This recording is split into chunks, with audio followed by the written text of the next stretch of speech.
Hello everyone, I am Chinmay Rahul from Saraf Public School, Khatima, which is in Uttarakhand.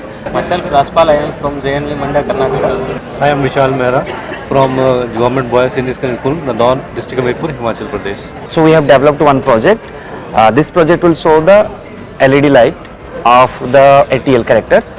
The A character will be shown with the help of the red light, and green light will be show the T character, and blue light will show the L character.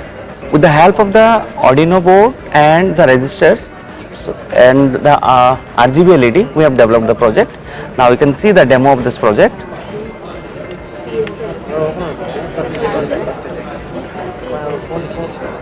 Now it is starting A character. The red light is showing the A character. Now the green light is showing the T character, and L is showing with the blue light. Thank you.